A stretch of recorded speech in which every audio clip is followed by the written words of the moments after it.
ओम नारायण ऋषिकेशं गोविंदं गरुड़ध्वजं वासुदेवं हरिं कृष्णं केशवं प्रणमाम्यहम्।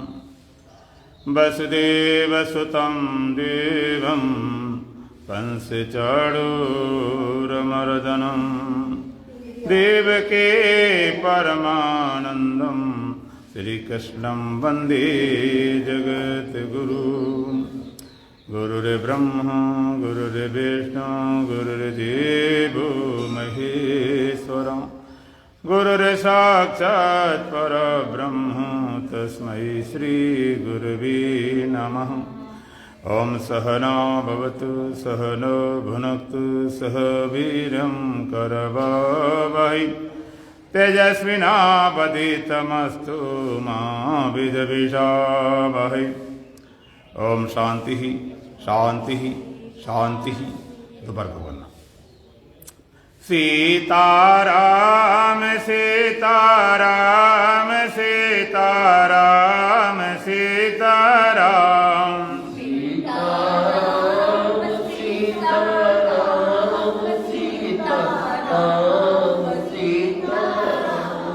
सीताराम सीताराम सीताराम सीताराम तुमको थोड़ा ही कहा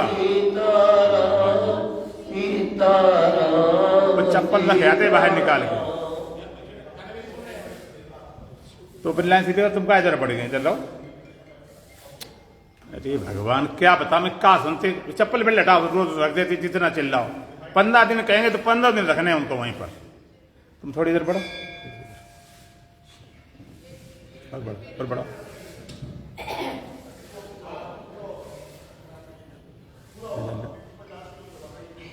सीताराम सीताराम सीताराम सीताराम सीताराम सीताराम सीताराम सीताराम। राधे श्याम राधे श्याम राधे श्याम राधे श्याम राधे श्याम राधे श्याम राधे श्याम राधे श्याम। राधे श्याम राधे श्याम राधे श्याम राधे श्याम राधे श्याम राधे श्याम राधे श्याम राधे श्याम। राजा राम राजा राम राजा राम राजा राम राजा राम राजा राम राजा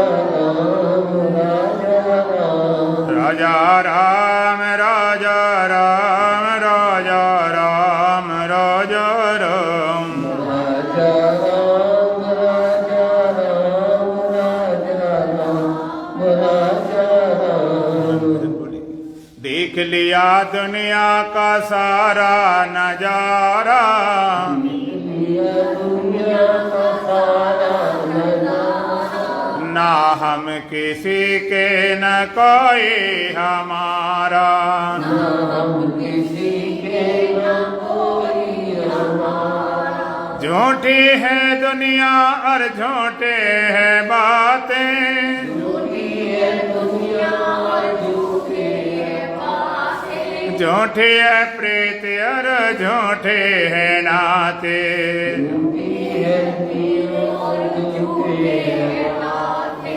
झूठा है जग का ये सारा पसारा झूठा है जग का ये सारा पसारा। ना हम किसी के न कोई हमारा ना हम किसी के न कोई हमारा। देख लिया दुनिया का सारा नजारा देख लिया दुनिया का सारा नजारा। ना हम किसी के न कोई हमारा ना हम किसी के न कोई हमारा। ना हम किसी के न कोई हमारा ना हम किसी के न कोई हमारा। 2 दिन के नाते को नाता कहें क्या 2 दिन के नाते गुनाहगा कहे क्या। 2 दिन के साथी को भ्राता कहे क्या। 2 दिन के साथी को भ्राता कहे क्या। आखिर को जाना है जग से ही न्यारा। आखिर को जाना है जग से न्यारा। ना हम किसी के न कोई हमारा। ना हम किसी के न कोई हमारा। तो देख लिया दुनिया का सारा नजारा। देख लिया दुनिया का सारा नजारा। ना हम किसी के न कोई हमारा। ना हम किसी के न कोई हमारा। बन कर करेंगे क्या राजा और रानी। बनके रहेंगे राजा रानी। बन कर करेंगे क्या सेठर सिठानी। बनकर करेंगे रानी। बन कर के बेचुक करेंगे गुजारा।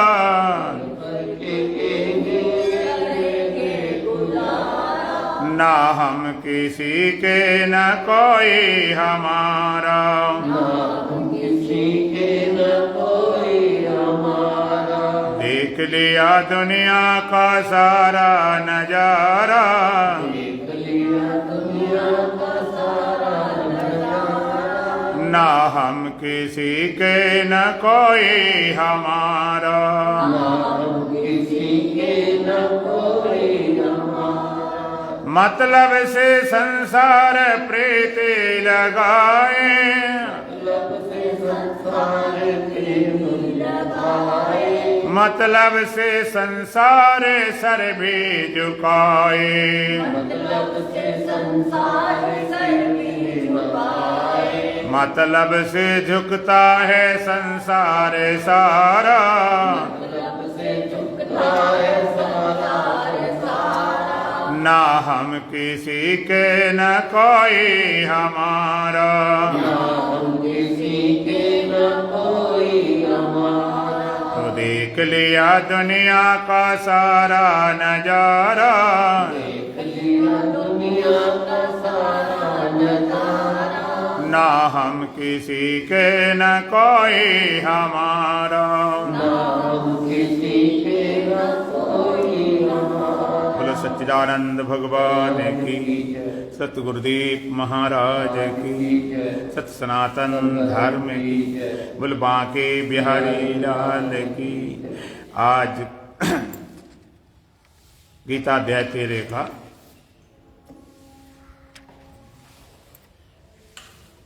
9वां मंत्र। आसक्ति अनविस्वंग पुत्र दौर गिरादिषु। असक्ति अनविस्वंग पुत्र दौर गिरादिषु। नित्यम च समचित्तमिष्टानिष्टोपपत्तिषु। नित्यम च समचित्तमिष्टानिष्टोपपत्तिषु। आसक्ति अनविस्वंग पुत्र दारा गिरादिषु। नित्यम च समचित्तम इष्ट अनिष्टोपपत्तिषु। भगवान कहते हैं ज्ञान के साधन अशक्ति अनविसंग पुत्र दारा गिरादिषु। पुत्र घर स्त्री आदि में आसक्ति और ममता का अभाव। सक्त माने जो लगा है, असक्त माने लगाव से रहित। नित्यम च समचित्तत्वम इष्टानिष्टोपपत्तिषु।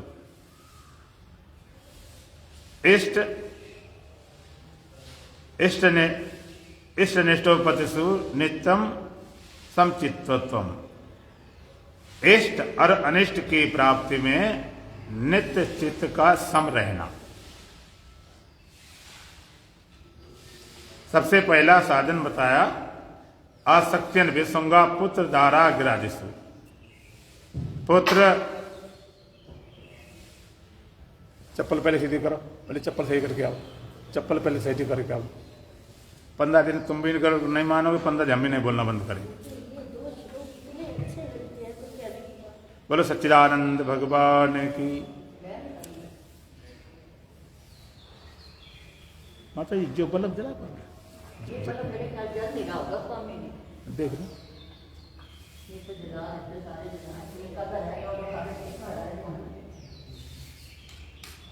हाँ ठीक ठीक। आसक्ति विसंगा पुत्र दाराग्रत पुत्र घर स्त्री आदि में आसक्ति और ममता का भाव। पुत्र है, स्त्री है, घर है, उसको बनाना, पालन करना, रक्षा करना धर्म है आपका। लेकिन जो आसक्ति है, ममता है, ये दुखदाई है। चाहे पुत्र हो, चाहे स्त्री हो, चाहे पति हो, चाहे घर हो, तुम्हारा कर्तव्य है, उसका आप पालन कर सकते हो। इतनी आसक्ति हो जाती है कि उसके सुख से सुखी हैं, दुख से दुखी हैं, बीमार से बीमार हैं, मर गया तो हम भी मरे जा रहे। ये संबंध जितने हैं तुम्हारे, ये संबंध देह से हैं। देह धरे के नाते हैं, मरने पर साथ न जाते हैं, इतन कर हारा दुनिया में कौन तुम्हारा। जितने संबंध हैं इस संसार में, कोई भी संबंध हो, देह के संबंध संबंधित है। देह तुम्हारा है, देह या मेरा या मैं, जो माने बैठो माने रहो। अगर आप देह हैं तो तुम्हारा जन्म भी हुआ। कल सुन रहे थे जन्म मृत्यु जरा व्याधि दुख दोषान दर्शन। अगर आप देह अपने को मानेंगे तो पैदा भी हुए, बड़े हुए, जवान हुए, और देह हैं तो पति बन गए, देह हैं तो पत्नी बन गए, और देह हैं तो पिता बन गए, देह हैं तो माता बन गए। सारे संबंध देह के संबंध से संबंधित हैं, और देह से संबंध छूटते सारे संबंध छूट जाते हैं। कितने तुम्हारे गहरे संबंधी हो, माता पिता भाई बहन पति पत्नी बेटा बेटी गुरु चेला, कोई भी, देह के संबंध छूटते ही सारे संबंध छूट जाते हैं। जब इस संसार से प्राणी जाता है छोड़कर सबको, तो लोग दुखी होते हैं। माता चले गई, पत्नी चले गई, बाप चला गया, फलाना चला गया, लेकिन जाने वाला दुखी नहीं होता। आप कैसे मालूम तुम्हें दुखी नहीं होता? जाने वाला क्यों नहीं दुखी होता? अब हम आपसे कहेंगे जरा विचार करो। जाने वाला इसलिए दुखी नहीं होता है कि जाने के बाद यहां की यादें नहीं होती। यहां से जाने के बाद में यहां किसी की याद नहीं होती। तो पूछोगे क्या प्रमाण है, क्या सबूत याद नहीं होती? हम पूछेंगे पिछले जन्म भी तुम्हारा कहीं रहा होगा, कहीं तो रहे होगे, तो है पक्का। और उस घर बार परिवार को पूरा छोड़ के चले आए। हम कहेंगे अब वहां के हो सकता लोग अब भी रोते, दादी चले गए, दादा चले गए।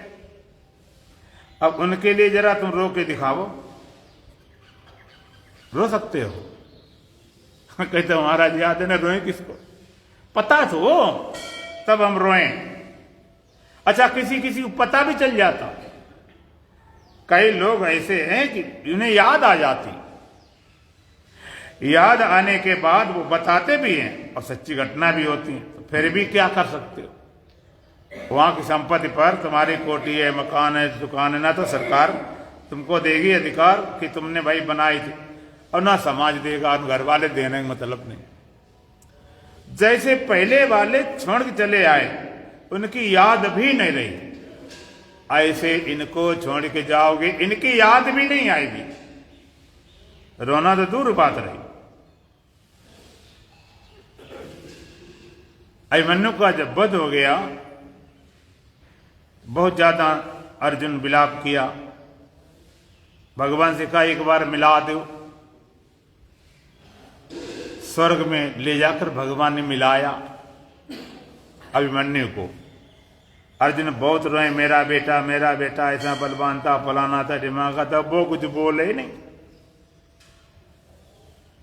कहा तुम्हारे बेटे हो, तुम्हें जरा भी मेरे प्रति कोई प्रेम नहीं, बोल नहीं रहे हो। अभिमन्यु बोले कितनी बार हम तुम्हारे बेटे बने, कितनी बार तुम्हारे बेटे बने। इतने संबंध हो चुके हैं अनादिकाल से, कौन सा सच्चा मानू? ये वाला मानू, पहले वाला मानू? बड़ी मुसीबत खड़ी हो जाएगी।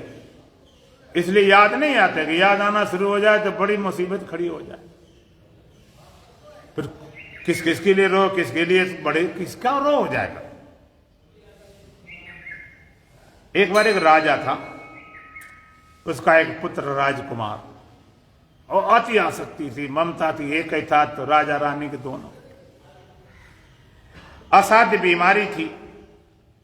डॉक्टर ने जवाब दे दिया अब इसको बचाने कोई उपाय नहीं, ये अंतिम रात्रि है इसकी। राजा रानी दोनों ने कहा भैया आज तो कन्फर्म कर दिया डॉक्टर ने कि बचने वाला नहीं, तो दोनों जाग के बैठे कि यार बेटे की विदाई हो तो कम से कम हमारे होश पूर्वक हो, हम देखें सही। कहीं सो गए, चला गया, तो दोनों जाग के रहे। जागते रहे कि पता नहीं कब चला जाए। एक ही बेटा, बहुत अति आसक्ति ममता थी। अचानक राजा को झपकी लग गई, नींद आ गई, और नींद में उसने क्या देखा, बड़ा भारी मेरा साम्राज्य है और मेरे 7 बेटे हैं, बड़े बलवान हैं, बड़े बुद्धिमान हैं, बड़े समझदार हैं, बड़ा उनको चाहने वाले हैं। और उसने देखा कि उसके धीरे धीरे करके एक एक बेटे मरते चले गए। जब 7 बेटे एक एक करके मर गए तो बहुत दुखी हुआ। 7 बेटे 7 मर गए। इतना दुखी हुआ और दुखी होने के बाद उधर से राजा का जो राजकुमार था सचमुच मर गया। तो मरना था ही, तो रानी दौड़ मार रोने लगी। तब उसकी नींद टूट गई। लेकिन नींद टूटने के बाद में बिल्कुल साइलेंट पड़ा, कोई रोना धोना कुछ नहीं। रानी कहती हो क्या गया, ये तो बेटे के बिना एक दिन भी नहीं रहते थे, ऐसा क्या हो गया, इन्हें सदमा लग गया क्या? पूछा इतने लिए तुम जब जिंदा था तब रोते थे, इतना उसके प्रेम, अब क्या हो गया? राजा कहता अब रोने वाली बात खत्म। मैंने सपने में देखा 7 बेटे थे, बड़े बलवान, बड़े शक्तिशाली, बड़े प्रेम करने वाले, वो मर गए, मेरा बड़ा दुख था। तो मैं उनके लिए रोऊं, किसके लिए रोऊं? जैसे वे गए तैसे ये भी गया। आसक्ति और ममता दुखदायी, इसलिए आसक्ति ममता का भाव, कर्तव्य का पालन कर दिए, बात खत्म। अगर मान लीजिए कोई बीमार है, आप इसका इलाज कराओ पूरा तन मन धन से, पूरी ताकत से, और फिर भी ठीक न हो तो रोना शुरू कर दो, तो ये क्या बात है? उसका प्रारब्ध है, उसको कोई बांट नहीं सकता। जो होना है तो होना है, बीमार है, जो रोगी हो चाहे मरना है, कर्तव्य भर का पालन करना है। लेकिन अपनी कोई चाह रख के नहीं खड़े हो जाना, ऐसा होना चाहिए, ऐसा होना चाहिए। कर्तव्य पालन करते हैं, बाद बाकी परमात्मा विधान है, परमात्मा का संसार है, खेल बना हुआ चल रहा है। हाँ, कर्तव्य पालन चूक जाओ तो अंदर से गिलानी होती। हमने दवाई नहीं कराई, इलाज नहीं कराई किसी, तब तो लगता, पूरा करा दी, बात खत्म। आसक्ति और ममता, चाहे पुत्र में हो, चाहे घर में हो, चाहे स्त्री में हो, कुछ में, वस्तु में, पदार्थों में भी हो जाती। घर ऐसी वस्तु में हो जाती, वस्तु कितना सजा संभाल रखते हैं, जरा गड़बड़ न हो जाए। एक सज्जन थे और एक तो मकान रहते, एक मकान और बनवाया बड़ा आलीशान, और उसको बेचने के लिए अचानक उसमें लग गई आग। वो कई करोड़ों का था तो दहाड़ मार रोने लगा, हाय मेरा मकान, हाय मेरा मकान, मतलब लुट गए, मिट गए, सारा पैसा उधार लेकर लगाया था, सब कुछ रोने लगा बहुत भयंकर। तब तक कुछ लोग आए, कहते तुम क्यों रो रहे हो, ये तो मकान तुम्हारा बिक गया, तुम्हारे बेटे ने इसी सौदा कर दिए, बिक गया, हमें मालूम। रोना दोनों बंद, बिक गया तुम्हारा ही नहीं, अब वो जाने इस काम जाना, हमें तो पैसे मिलेंगे। सारा रोना धोना से सब पूछ के बिल्कुल शांत बेटा, मकान पहले जल रहा तो मकान अब भी जल रहा, अब सारा सुख मोह कहां चला गया, क्योंकि मेरा नहीं। थोड़ी देर लड़का दौड़ता हुआ, क्या देख रहे हो, जल रहा है, तुम ऐसे बैठे हो। कहते मैं तो लोगों ने बताया बिक गया, कि बात हुई जब फाइनल नहीं हुआ, फिर रोना शुरू हुआ। मकान पहले जल रहा था, अब भी जल रहा, बाद में जल रहा, फिर रोना शुरू। क्यों? अब फिर मेरापन आ गया, ये मेरा। भगवान कहते हैं ये सारा संसार बनाया हुआ, ईशावास मिथुंग सर्वम यद किंचित जगत्यान जगत तेन त्यक्तेन भुंजी था मां गर्दा कश्चित धनम। ये सारा संसार ईश्वर करके व्याप्त है। ईशावास मिदम सर्वम यद किंचित जगत्यान जगत, जगत में जो कुछ नजर आता है, तेन त्यक्तेन भुंजी था, उसका त्याग पूर्वक पालन करो, त्याग पूर्वक भोग करो। मां गर्दा कश्चित धनम, गिद्ध वाली दृष्टि मत रखो, ललचाई दृष्टि मत रखो। सारा ईश्वर करके व्याप्त है। और त्याग पूर्वक भोग, त्याग पूर्वक भोग ये कैसे बनेगा कि जो त्याग में भी भोग में भी त्याग। चाहे देखो तुम्हारा शरीर है, शरीर को पहनने भर के कपड़े, भोजन, शरीर को चलाने के लिए भोजन चाहिए, रहने के लिए एक कमरा चाहिए, बस। इसके अलावा जितना भी है, चाहे अपने परिवार को मानो, चाहे समाज को मानो, चाहे सरकार को मानो, और चाहे भगवान को मानो, तुम्हारे शरीर के अलावा जितना फालतू है वो तुम्हारा नहीं। अब समझदार कहते भगवान है, अपनी जरूरत पड़ी तो तुमने ले लिया, बात खत्म। हमें जरूरत है रहने की, एक कमरा अपना ले लिया, खाने की जितना पेट जरूरत उतना खा लिया, अगर पहनने भरे कपड़े पहन लिए। अगर किसी की कपड़े की बड़ी भारी शोरूम हो तो कितने कपड़ा पहनेगा, हैं? सब लपेट लेगा क्या, पहनना तो नहीं है। अब घर में हलवाई लोग होते, इतनी मिठाइयां बनाते हैं, तो लोग मिठाई खाने वाले बड़े खुश होते, तो हलवाई कितने खुश हो जाते होंगे। सारी मिठाई, वो तो खाना भी भूल जाते, जितनी जरूरत। बात बाकी सब ईश्वर करके व्याप्त है। परमात्मा का है, उसने जरूरत लो। तो वस्तुओं में आसक्ति ममता को त्यागो। आप नहीं थे तब भी संसार था, ये धरती थी, सब कुछ था, आप आए तो खड़े हो गए, बाद में अपनी मोहर ठोक दी, मेरा मेरा मेरा मेरा। एक बार राजा था, राज दरबार में एक फकीर आया, राज दरबार सजा था, सुबह सुबह समय था, लोग रोकने लगे, अरे कहां जा रहे हो, ये फक्कड़ फकीर। कहते वो बोला कि मुझे इस सराय में वास करना है, इस सराय में आज वास करना है। लोगों ने कहा पागल हो गए, ये राजमहल है, राज दरबार है, कहां की सराय। लेकिन वो रुके ना, इतनी तेजी भागा, रोकने वाले भी नहीं रोक पाए, सीधा राजा पास पहुंच गए। कहते भाई हमें भी इस सराय में रुकना है, वास करना है, निवास करना है। राजा कहते अब महाराज कैसी बातें कर रहे हो, ये राज दरबार है, राज सिंहासन है, यह सराय नहीं है, सराय तुम्हें भिजवा देता हूं, धर्मशाला सराय ता भिजवा दे तो करने, तो ये सराय हमें तो यहीं बास करना है। जिद पकड़ गया। राजा कहते कैसी बात करते हो, कैसे सराय है? संत ने पूछा तुम यहां पर इस राज सिंहासन कब से हो? कहते हैं करीब 20 साल से। उसके पहले कौन थे? कहते मेरे पिता थे। उसके पहले कि पिता के पिता थे। उसके पहले पिता के पिता के पिता, उसके पहले पिता के पिता के पिता थे। कि पिता के पिता चले गए, पिता चले गए, छोड़ के सब छोड़ छोड़ जा रहे। सराय नहीं तो क्या है? पहले वाले छोड़ गए, तुम भी छोड़ चले जाओगे, ये सराय। तो घर, स्त्री, पुत्र आदि में ममता का आसक्ति का भाव, अपना धर्म के हिसाब से पालन करो, संभालो। सजाओ हम नहीं कहते कि उसकी केयर ना करो, ना करो, संभालो, लेकिन आसक्ति ममता को पकड़, जो चीज बिगड़ रही नहीं तुम्हारे संभल रही तो क्या है? माने कोई चीज अगर खराब हो रही हो, कोई मर रहा हो और नहीं डॉक्टर उपाय कुछ नहीं बचा पाते हैं, तो क्या करो? हम भी मर जाएं।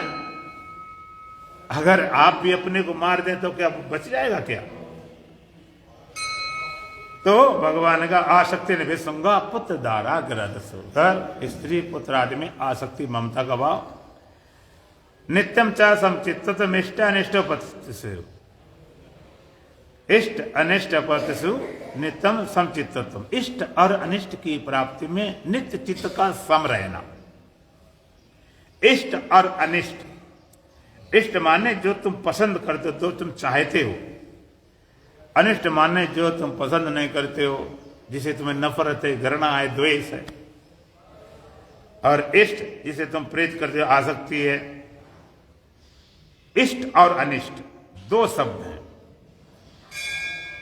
जीवन में लोगों ने बांट रखा, जे हमारे लोग ने कहते इष्ट मित्र, माने हमको चाहने वाले हैं, हमें फॉलो करने वाले हैं, हमारे अनुकूल चलने वाले हैं। ये अनिष्ट, हमारा विरोध करने वाले, हमसे वैमनस्यता रखने वाले, हमसे द्वेष रखने वाले। तो भगवान कहते इष्ट और अनिष्ट की प्राप्ति में चित्त का सम रहना। कभी इष्ट होगा, कभी अनिष्ट होगा। अनिष्ट माने जो तुम चाहने वाला वो भी कभी होगा, कभी कभी नहीं चाहने वाला भी होगा। इष्ट जो तुम्हारे अनुकूल होता है, जो तुम्हारे अनुकूल हो वो इष्ट है, और प्रतिकूल हो तो वो अनिष्ट है। कोई व्यक्ति, कोई वस्तु, कोई घटना, कोई अवस्था इष्ट अनिष्ट नहीं, केवल अनुकूल और प्रतिकूल। जो तुम्हारे अनुकूल हो, चाहे बाप हो, चाहे माँ हो, चाहे बेटा हो, चाहे पत्नी हो, चाहे पति हो, तुम्हारे अनुकूल चले तो क्या है? वो इष्ट है। अनुकूल चलते तो लोग कहते हैं ये बेटा तो मेरा दिल का टुकड़ा है, और ये पत्नी तो घर की साक्षात लक्ष्मी है, ये पति तो साक्षात देवता है, ये मित्र तो बिल्कुल हमारा ऐसा निकट, हमारे जैसे पुत्र बात हो। अनुकूल चले इष्ट, और जहां इष्ट मालूम पड़ता है वहां सुख मालूम पड़ता। अनुकूलम वेदनीयम सुखम, प्रतिकूलम वेदनीयम दुखम। अनुकूलता में हम सुखी हो जाते हैं, उनको अपना इष्ट बनाते हैं, और प्रतिकूलम वेदनीयम दुखम, और प्रतिकूलता से हम दुखी हो जाते हैं, उसको अनिष्ट माने बेटे। इष्ट अनिष्ट, अनुकूल प्रतिकूल, तो ये होता रहेगा। आप चाहो कि इष्ट इष्ट मिले, अनिष्ट ना मिले, ऐसा हो सकता है। इष्ट आएगा तो अनिष्ट भी आएगा। ये द्वंद्व है। द्वंद्व को आप या तो पूरा फेंक दो और नहीं तो पूरा रहेगा। ये सिक्का होता है, एक तरफ उसमें नंबर होता है, एक तरफ फोटो होती है अशोक आदि की। अब कोई कहे कि एक तरफ नंबर वाला मिट जाए, फोटो फोटो बनी रहे, तो रहेगा। या तो पूरा फेंक दो ये तो पूरा रखो। तो इष्ट अनिष्ट सुख दुख ये द्वंद्व है। आप ऐसा नहीं कर सकते हो कि सुख सुख रहा है दुख चला जाए। अगर सुख चाहते हो तो दुख झेलने के लिए तैयार हो जाओ। अगर इष्ट तुमने बनाए हैं तो अनिष्ट जरूर होंगे। अनिष्ट बने कब हैं? इष्ट तुमने माना कभी कुछ अनिष्ट है तभी तो इष्ट है। जो अनिष्ट कोई होता नहीं तो इष्ट क्या थे? सब एक जैसे होते। तो इष्ट और अनिष्ट, अनुकूलता प्रतिकूलता, और दोनों दुख देने वाले।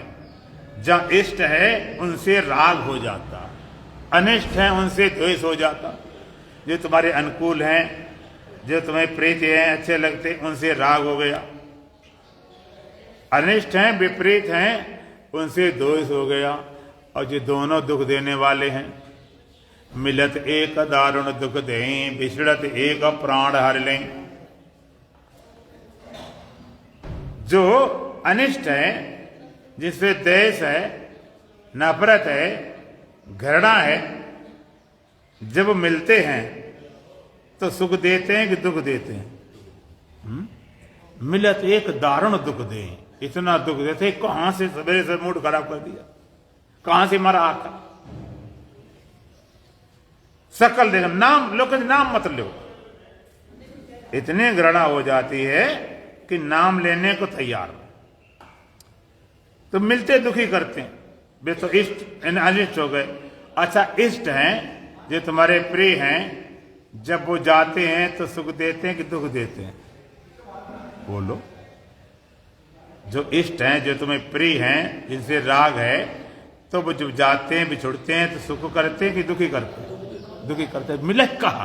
दोनों जगह दुख है, मिला दोनों जगह। मिलत एक दारुण दुख दें, जिनसे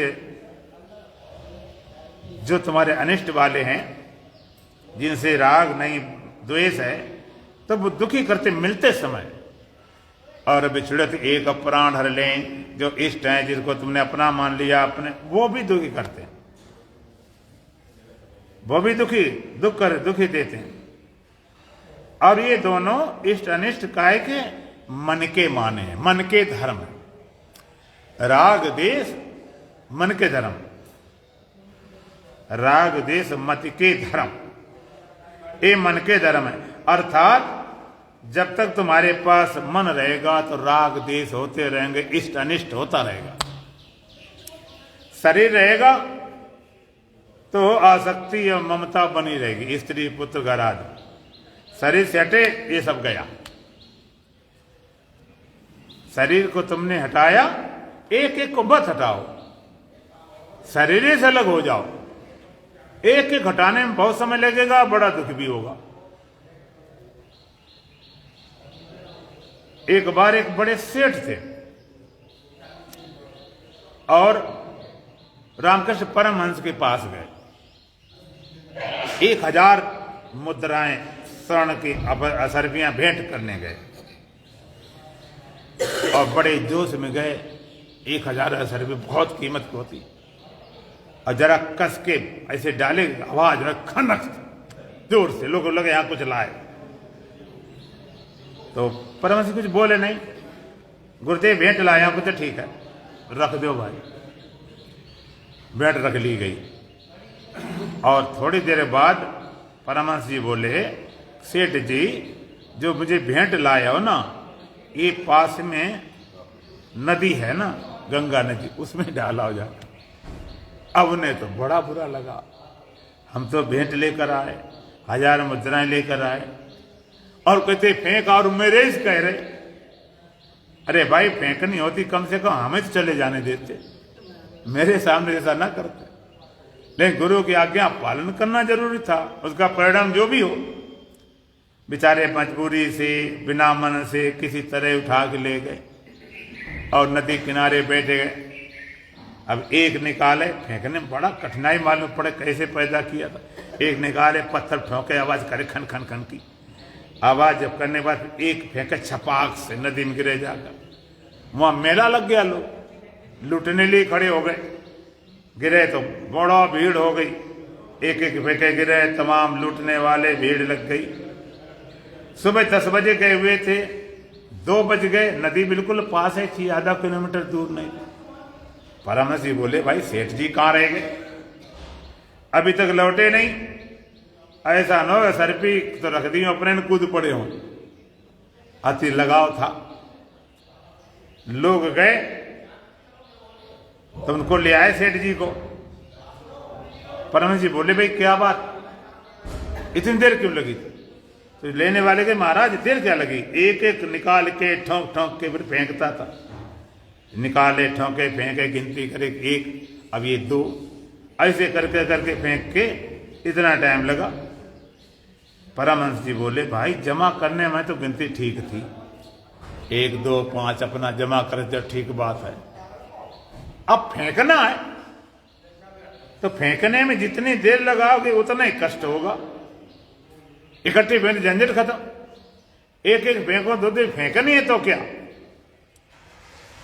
अच्छा, आप कहीं ऐसी जगह फंस जाओ, कोई बदमाश, उग्रवादी, और तुम्हारी कहते वो हत्या कर देंगे, मानेंगे नहीं किसी कीमत। लेकिन एक ऑप्शन देते हैं, वो कहते हैं तुम्हें मारेंगे जरूर, लेकिन ऑप्शन है। क्या ऑप्शन है कि आप चाहे इकट्ठे मर लो, तो थोड़ा थोड़ा मर लो, इकट्ठे मर लो या थोड़ा थोड़ा मर लो। कहते क्या मतलब, अगर चाहो तो तुमको 8 दिन में मारेंगे। क्या करेंगे, एक दिन पहले हाथ काटेंगे, दूसरा हाथ काटेंगे, फिर घुटने तक पैर काटेंगे, इसको काटेंगे, ऐसे करेंगे। अच्छा, अगर ऐसा नंबर हो तो ऐसे मरना पसंद करो इकट्ठा है, इकट्ठा मार, झंझट खत्म हो, तो बड़ी मुसीबत खड़ी हो जाएगी। जो चीज छोड़नी है उसको किस्तों में क्यों छोड़ दे, थोक में छोड़ो, एक एक चीज छोड़ो, इसको उसको शरीर संबंध खत्म कर दो, संबंध अपने आप खत्म हो जाएंगे। देह हमने खेल खत्म, सारे संबंध देह के संबंध संबंधित हैं, और देह मानोगे तो ये संबंधी जुड़ते रहेंगे। ये अगर अच्छा नहीं लगता है, ये पत्नी पति अच्छी नहीं, दूसरा ढूंढ लोगे, ये मकान ठीक नहीं, दूसरा ढूंढ लोगे, और सब ढूंढते फिरते रहोगे। तो देह संबंध खत्म होते ही आसक्ति और ममता चली जाती है, और मन से संबंध खत्म होते ही इष्ट अनिष्ट की जो चाह है वो मिट जाती। ये मन के धर्म, मन उतार दिया, इष्ट अनिष्ट क्या, अपना पराया क्या, ये तो विभाजन मन का है। मन करता जी अपने, ये पराये हैं, सुख देने वाले दुख देने वाले, मैंने उतार दिया। मन को उतार के फिर बताओ अच्छा है कि बुरा है। अच्छा बुरा अपना अपना है, मन का धर्म। मन से युक्त होकर देखोगे तो इष्ट अनिष्ट तुम्हें लगती रहेंगी, और चित्त सम नहीं रह पाएगा। मन को उतार दिया, इष्ट अनिष्ट खत्म, चित्त सम समान। भगवान कहते हैं इष्ट और अनिष्ट की प्राप्ति में चित्त का सम कब रह पाएगा, जब आप जानोगे इष्ट और अनिष्ट दोनों मन के धर्म हैं। मन ही देवी देवता, मन ही भूत पिशाच। अगर भूत पिशाच खड़े होते हैं तो मन ही खड़ा करता है, और देवी देवता खड़े कर देता भाई मन ही खड़ा करता, और कोई होता ही नहीं हो। तो इष्ट अनिष्ट की प्राप्ति में चित्त का सम रहना, ये तो मन है। अब एक मजेदार बात, एक चीज वही कभी इष्ट कभी वही अनिष्ट हो जाती है, वही इष्ट अनिष्ट हो जाती है। जैसे घी होता है, लोग कहते हैं घी को आइस बोलते हैं, उम्र बढ़ाने वाला, उम्र बोल दिया, बड़ी इष्ट। और वही घी अगर बुखार में खिला दो तो जान भी ले सकता है। इष्ट अनिष्ट बदल जाती चीज, खाली अनुकूल प्रतिकूल। तो शरीर संबंध हटते ही आसक्ति ममता मिट जाती है, और मन संबंध खत्म होते ही इष्ट अनिष्ट की प्राप्ति में चित्त हमेशा शांत रहता है। जब मन ही नहीं तो जो चाहने वाला, इष्ट बांटने वाला तो है मन, बांटने वाला नहीं बचा तो बटेगा क्या, बांटने वाला देश में खड़ा रहता। अगले मंत्र में फिर भगवान बताते महिचानन्य योगिन भक्ति रव विचारिणी विविध देशे त्वम मरति जन संसदी। मैं चानन्य योगेन भक्तिर्रव्य विचारिणी, मैं चानन्य योगेन भक्तिर्रव्य विचारिणी, विवेक देशे त्वं मरति जन संसदि, विवेक देशे त्वं मरति जन संसदि, मैं चा अनन्य योगेन अव्यभिचारिणी भक्ति, विवेक देशे त्वं अरति जन संसदि, मैं चा अनन्य योगेन भक्ति अव्यभिचारिणी, विवेक देशे त्वं अरति जन संसदि। भगवान कहते हैं मैं अनन्य योगेन अव्यभिचारिणी भक्ति, मेरी भक्ति कैसी हो, दो विशेषण है, अनन्य योग से अव्यभिचारिणी भक्ति एक साधन, दूसरा विवेक देश से व्युत्तम, एकांत देश का सेवन करना, अरति जन संसदी, संसारी लोगों से प्रीति का न होना। भक्ति कैसी, अनन्य योग से, और अव्यभिचारिणी भक्ति अनन्य योग, अनन्य माने अन्य न हो, तुम्हारे परमात्मा बीच दूसरा नहीं होना चाहिए कुछ, अनन्य योग, तुम और परमात्मा के बीच में दूसरा नहीं चाहिए, अन्य नहीं, ना कोई बीच में चाह हो, ना कोई कामना हो, ना कोई मन हो, ना कोई बुद्धि हो, ना कोई अहंकार, ऐसा अनन्य योग से, ऐसा योग हो बीच में दूसरा ना आए, नहीं दूसरा कोई रह पाएगा। अब हस्ती दुई की मिटाने चला हूं, तेरी याद दिल से बुलाने चला हूं, खुद ही को मिटाने चला हूं, मजहबों की बस्ती नहीं है पसानी, खुद छोड़ हस्ती बेगाने चला हूं, नए वस्त्र हमको नहीं चाहिए अब, यही वस्त्र पुराने जलाने चला हूं, तेरी याद दिल से बुलाने चला हूं, खुद ही को मिटाने चला हूं, जहां कुछ नहीं है भी नहीं भी, उसी आप में दिल रमाने चला हूं, दूसरा नहीं बचे, अनन्य योग से, अन्य नहीं, दूसरा बीच में नहीं, अनन्य योग से, ऐसा योग हो जहां दूसरा बचे ही नहीं,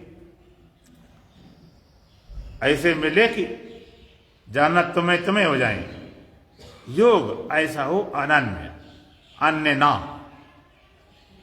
और भक्ति कैसी, अव्यभिचारिणी, व्यभिचारिणी अव्यभिचारिणी, व्यभिचारिणी जैसे कोई स्त्री होती है व्यभिचारिणी, तो पता नहीं कितने पति बना ले, जो मिल जाए ये मेरे पति, सब कुछ, कल दूसरे तीसरे को रोज बदलते रहे, इतने पति बना रखे, जिससे मिल जाए 50 बना रखे जे मेरे पति,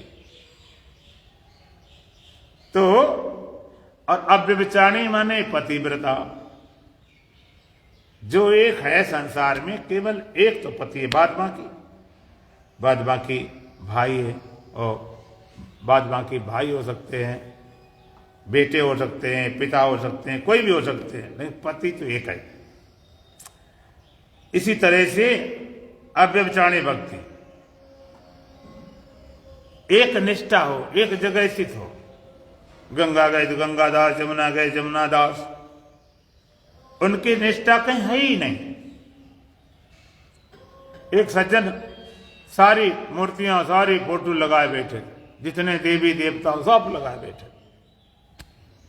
एक संत गए मिलने से, उन्हें भाई क्या है, कि चलो महाराज मंदिर देख लो, दिखा दो, जितने देवी देवता होते हैं तुम्हारे पड़े सुने, सब पूरा कमरा भरा। उन्हें भाई ये क्या है, कहते सारी देवी देवताओं की फोटो है, कि तुम्हारा कौन इष्ट है, किसको मानते, कहां श्रद्धा है।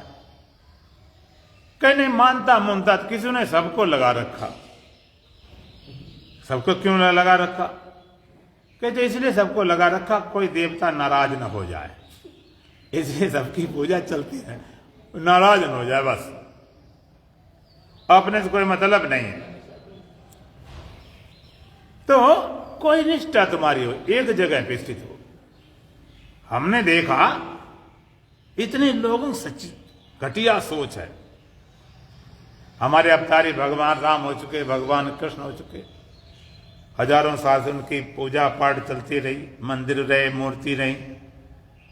आदमी दिमाग हमने देखा, फिर सत्य साईं बाबा बन गए। सच्ची बात बताऊं, दिल्ली में हम सत्संग करने जाते एक जगह पर, और बढ़िया बहुत बड़ा मंदिर है, और कई पुजारी रहते हैं, भगवान शंकर का भी है, भगवान राम का भी है, भगवान कृष्ण का है, सब पुजारी रहते हैं। अब थोड़े दिन से एक साईं बाबा बना दिया गया। इतनी भीड़ वहां पर होती, और देवी देवताओं कुछ नहीं, बेचारे पंडित कहते महाराज क्या बताएं, जो आता शनि देवता वो, हाँ सत्य साईं, साईं बाबा, साईं बाबा।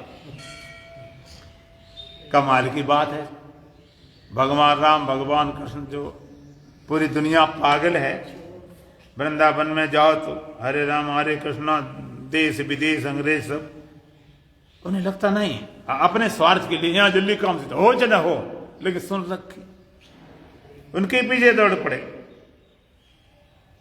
शनि महाराज देवताओं के उग्रवादी, उनके पीछे दौड़े, हमारा काम बने। हाँ, और तो और तुम्हें क्या बताऊं, हरियाणा में करनाल में जाते हैं सत्संग करने, वहां पर एक दूध वाली डेयरी फार्म बहुत बड़ा सरकारी है, वहां पर एक बना हुआ है, मुसलमानों क्या बोलते हैं वो, मजार बनी हुई है। हाँ, अब वहां पर एक भी मुसलमान नहीं, न पूजा करने वाला न करने वाला, सब हिंदू। इतना पागल, इतने हमारे 33 करोड़ देवता हैं, उनसे पूरी नहीं पड़ी तो वहां मरने पहुंच गए, क्या इनकी भक्ति होगी? तो भगवान कहते मैं चा अनन्य योगन अव्यभिचारिणी भक्त, एक जगह निष्ठा हो। लोग बदल देखते हैं, इससे नहीं जैसे काम चल जाए, ये देवता काम कर देगा। एक बार भगवान राम का एक भक्त था, और सब काम अपने करता था, अपने याद रख, जय श्री राम करके चिंता, कुछ भी काम हो अपना निडर होकर रहता। तो एक मुसलमान था, उसने कहा ये चिल्लाता जय श्री राम, तो भाई भी मैं या खुदा कहना शुरू कर दिया। वो जय श्री राम कहते या खुदा। दोनों एक बार जा रहे थे, नदी पड़ गई, और नदी में पार करना था, नाव बैठ गए, बीच धार में गई, नाव डगमगाने लगी। मल्ला कहता महाशय जी नाव तो बचने वाली नहीं, भाई अपने अपने इष्ट सुमर लो, अब नाव तो जाने वाली है। तो राम भक्त था, अपने निष्ठा ले निश्चित कूद पड़ा, जय श्री राम। अब मुसलमान वाला था, उसने वो भी कूद पड़ा जोश में, या खुदा। अब निष्ठा तो कहीं थी नहीं, गोते लगने शुरू हो गए। जब गोते लगने शुरू हुए, बड़ा मामला गड़बड़, क्या हो गया? अब वहां मरने जिन्हें सवाल आया, उसने कहा हम राम विरोध करते रहे, अब तो मरने की बात है, छोड़ खुदा। राम में जब कितनी ताकत है, राम वाला तैर के जा रहा, खुदा तो कमजोर, तभी हम डूब रहे। अब मरते समय तो कम से कम इस चक्कर ना पड़ना चाहिए जिद में, तो जय श्री राम कहना शुरू कर दिया। लेकिन निष्ठा वहां भी नहीं थी, गोते तब भी लगे, खुदा का तब भी गोते लगे, जय श्री राम के तब भी गोते लगे। बड़ी मुसीबत, अब तो गए, ना तो खुदा बचाता ना राम बचाता। उसने कहा ऐसा करें, दोनों मिला लें, शायद ताकत बढ़ जाए। तो खुदा राम राम, खुदा राम, खुदा खुदा रम खुदैया में डूब चला गए। तो कई लोग रम खुदैये में अपनी जिंदगी बर्बाद कर देते, या नहीं वहां, या नहीं वहां भटकते। दर दर झुक जाए उसको सर नहीं कहते, और जहां सर न झुक जाए उसको दर नहीं कहते। जहां तुम्हारे शीश झुक जाए वो दर ही किस बात का, और जो दर दर भटकता हो वो शीश किस बात का। तो अनन्य योग से अव्यभिचारिणी भक्ति, एक जगह निष्ठा हो, एक जगह तुम कुआं खोदना शुरू करो, पानी निकल आएगा, 10 जगह टटलते फिरो तो नहीं। तो ये ज्ञान के साधन है। भगवान का मैं अनन्य योगन अव्यभिचारिणी भक्ति, मेरे से अनन्य योग से अव्यभिचारिणी भक्ति। विविध सेवित्वम, एकांत देश का सेवन करना, अरति जन संसति, और जन समूह से प्रीति का न होना। ये ज्ञान के 20 साधन भगवान बता रहे, धीरे धीरे पूरे होने जा रहे। तो भगवान ने कहा विविध देश, एकांत देश का सेवन करना। इसलिए पहले संत जन ऋषि जंगल में चले जाते थे, पहाड़ों में चले जाते थे, गुफाओं में रहते थे, एकांत देश सेवन करने के लिए। आप कहोगे महाराज हम कैसे कर सके, हम तो भाई जंगल में नहीं जा सकते। गुफा में नहीं जा सकते, हम पहाड़ में नहीं जा सकते। तो ऐसा कुछ नहीं, एकांत तो अपने घर में भी बना सकते हो। एकांत, एकांत आपका मकान है तो इसमें ड्राइंग रूम है, बेडरूम है, किचन है, बाथरूम है, फलाना रूम है। एक साधना का भी रूम बनाओ, भगवान का भी रूम बना ले, छोटे ही सही। ज्यादा ज्यादा तो लोग मंदिर तक तो बना लेते हैं, लेकिन साधना कक्ष नहीं। सबके रूम है, तुम्हारा अपना तो सच्ची बात तो कोई रूम ही नहीं। एक स्थान आप निश्चित कर लो। हमने कहते कोई वहां मूर्ति रखो, मंदिर रखो, बनाओ, ऐसा कुछ नहीं। एक साधना कक्ष एक जगह निश्चित कर लो, चाहे छोटी जगह हो, भले मंदिर मूर्ति बनाओ, बने रहो, कोई चिंता वाली बात। तो एकांत वो जगह आप जब जाओगे, एक देखो साधना का एक रहस्य है, समय का स्थान का फर्क पड़ता है। जो साधना करने वाले होंगे, ध्यान करने वाले होंगे, अगर वो साधना बैठते, मान लीजिए कोई शाम 6 बजे बैठता हो, तो 6 बजते ही उसका ध्यान अपने आप चालू होगा, जहां हुआ तहां चालू हो जाएगा। अच्छा, जैसे आप सत्संग में आते सुबह आप 8:30 बजे, तो 8:30 जैसे बजे तो घंटी खोपड़ी बजने लगती है, चलो भाई चलो सत्संग चलना, सत्संग चलना। अब मन मतलब फिर घर में रहो भी, लेकिन मन फिर इधर ही भाग आता कि ये मेरा टाइम सत्संग वाला है। तो रुकते नहीं, मजबूरी भले रुकना पड़े, फिर भी मन गले लगा रहता। तो एक समय निश्चित हो जाए कि हमें इसमें साधना में बैठना, एक बात। दूसरे स्थान निश्चित हो जाए, स्थान निश्चित हो, जैसे आप उसमें एंटर करेंगे, प्रवेश करेंगे, मन अपने आप शांत हो जाएगा। समय का स्थान प्रभाव पड़ता है।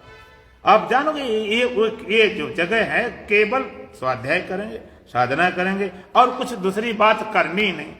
तो वहां सूक्ष्म परमाणु इतने भर जाते हैं, वहां घुसते ही ये मंदिर की पूजा पवित्र क्यों होती है? क्यों वहां पर इतने परमाणु हो जाते हैं। आप घुसते ही आपका मन शांत होता, अपने आप लगता कि यहाँ पर भगवान विराजमान है। इस तरह से घर में एक छोटी जगह जरूर बनाओ एकांत देश के लिए, तुम्हें साधना के लिए। एकांत अरति जन संसदी, और जन समूह से रति माने प्रीति का न होना। जन समूह कौन? संसारिक लोग, जिनकी संसारिक चर्चा चलती रहती, दूसरी बात ही नहीं। घंटों बैठेंगे खाली बकवास करते, जिसके पीछे कुछ भी नहीं, खाली बात चलेगी, फिर बहस चलेगी। हम लोग कभी ट्रेन में जाते हैं ना, तो लोग चालू हो गए, कोई नेतागिरी चालू हुई, उनका भी और कोई मतलब ही नहीं। पार में बैठे के लिए चालू हो जाते, बहस भी लड़ भी जाते। तो ऐसे लोगों से प्रीति का न होना, इसमें चित्त शांत रखने की ये विधि। तो भगवान ने कहा मेरे से अनन्य योग से अव्यभिचारिणी भक्ति और एकांत देश का सेवन करना, और संसारी लोग से प्रीति का ना होना, उनमें पकड़ ना होना। एक ज्ञान के साधन और अंतिम साधन 2 बताए भगवान ने। अध्यात्म ज्ञान नित्यत्वम तत्व ज्ञानार्थ दर्शनम, अध्यात्म ज्ञान नित्यत्वम तत्व ज्ञानार्थ दर्शनम। एतज्ज्ञानमिति प्रोक्तम अज्ञानम अतिदोन्यथा, एतज्ज्ञानमिति प्रोक्तम अज्ञानम अतिदोन्यथा। अध्यात्म ज्ञान नित्यत्वम तत्व ज्ञानार्थ दर्शनम। एतज्ज्ञानम इति प्रोक्तम अज्ञानम एतदोन्यथा। अध्यात्म ज्ञान नित्यत्वम, अध्यात्म ज्ञान नित्य, नित्य अध्यात्म ज्ञान नित्य स्थिति। तत्व ज्ञानार्थ दर्शनम, तत्व ज्ञान रूप परमात्मा की सर्वत्र अनुभूति। एतद ज्ञानम, एतद ज्ञानम, ये तो ज्ञान है, यथा अन्यथा अज्ञानम इति प्रोक्तम। इसके अलावा सबका सब अज्ञान है। ये ज्ञान के साधन, इसके अलावा सब अज्ञान है। अध्यात्म ज्ञान और तत्व ज्ञान थोड़ा सा समझना। अध्यात्म ज्ञान, आत्म ज्ञान, इसको कराने वाले 2 दर्शन, सांख्य दर्शन और योग दर्शन, ये अध्यात्म ज्ञान कराते हैं, तत्व ज्ञान नहीं।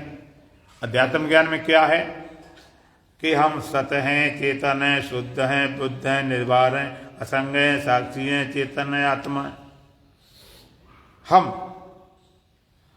और ये संसार अलग है, मैं सच्चिदानंद आत्मा हूं, मैं मेरी आत्मा है, इसकी अलग आत्मा। सब अपने अपने को अलग माने बैठे। देह से तो अलग मानते हैं, देह से अलग मानते हैं, देह इंद्रिय अंतःकरण नहीं, लेकिन हम आत्मा है सीमित। और तत्व ज्ञान क्या? जब अपने को सर्वत जानो। दो श्लोक भगवान ने शुरू बताए थे, उसमें अध्यात्म ज्ञान क्या है? भगवान ने कहा था इदम शरीरम कौन्तेय क्षेत्रमित्य विधीयते एतद्यो वेति तम प्राउ क्षेत्रज्ञ तद्विदा। भगवान का ये शरीर क्षेत्र है, जो इसको जानता वो क्षेत्र है, वो चेतन है, वो आत्मा है। ये तो अध्यात्मिक तत्व ज्ञान क्या? भगवान का क्षेत्रज्ञ में चाप इमाम विद्धि सर्व क्षेत्रेषु भारत। सारे क्षेत्र में क्षेत्रज्ञ तो मुझे जान। सारे क्षेत्र में जानने वाले एक ही तत्व है और मैं हूं, दूसरा कोई नहीं। एक ज्ञान के साधन है और इन ज्ञान के साधनों के द्वारा जो पाया जाना है, जो ज्ञेय तत्व है, साधनों के बाद में जो तत्व ज्ञान, जो तत्व है, जैसे कुछ साधनों के द्वारा जो पाई हुई चीज तैयारी, ये तो तैयारी थी ज्ञान की। जैसे कुल्हड़ रख दिया गया, पत्थर रख दिया गया, दोना रख दिया गया, इसके बाद में भोजन परोसा जाए, तो परोसने वाला भोजन उस चर्चा कल से चलेगी कि जिस लिए जो ज्ञान साधन में किस लिए चाहिए, इनकी आवश्यकता क्या है।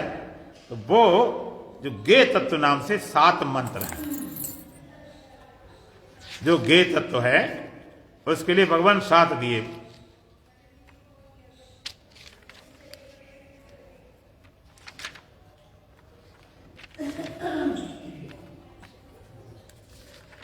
अठारह तक, 12 से 18 तक ये 7 मंत्र हैं, ज्ञेय तत्व है। इसमें बहुत अच्छा भगवान ने उस तत्व ज्ञान को, ब्रह्म ज्ञान को सब अच्छे ढंग से, बहुत अच्छे ढंग से समझाया है। उस चर्चा कल करेंगे। दोनों भजन बोलेंगे। बोलो सच्चिदानंद भगवान की। त्याग विषय रस रंगा करो रे मन सतसंगा।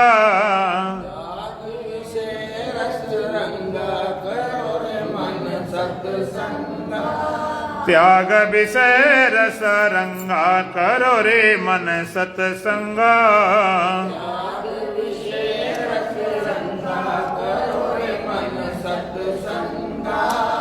जन्मांतर के पाप धोइले,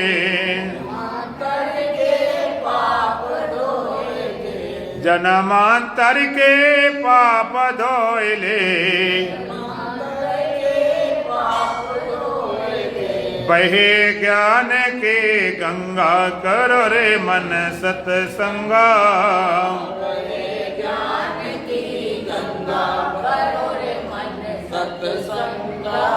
त्याग विषय रस रंगा करो रे मन सतसंगा।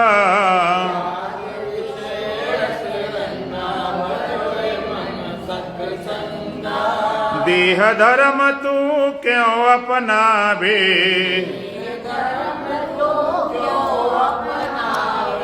देह धर्म तू क्यों अपनावे।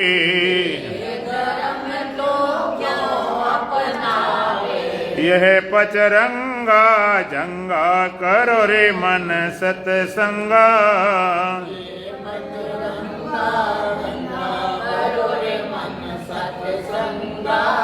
त्याग विषय रस रंगा करो रे मन सतसंगा।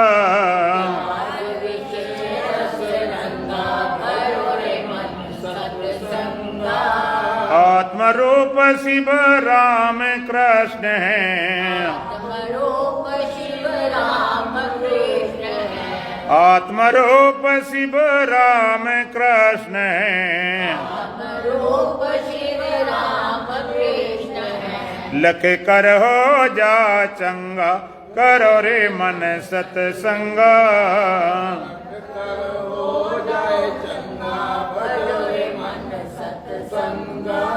त्याग विषय रस रंगा करो रे मन सतसंगा।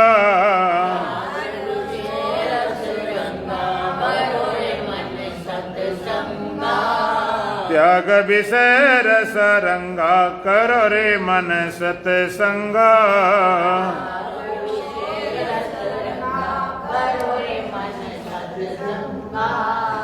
त्याग विषय रस रंगा करो रे मन सतसंगा।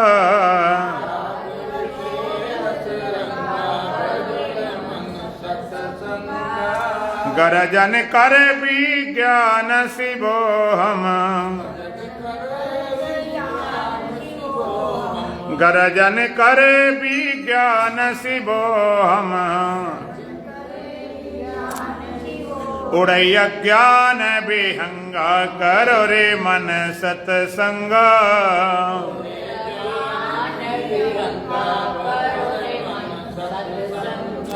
त्याग विषय रस रंगा करो रे मन सतसंगा।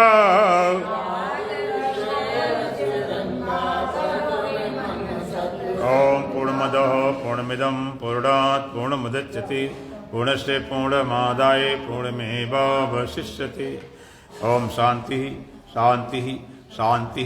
बोलो सच्चिदानंद भगवान की, सतगुरुदेव महाराज की, सत सनातन धर्म की, बोल बांके बिहारी लाल की, आज के आनंद की।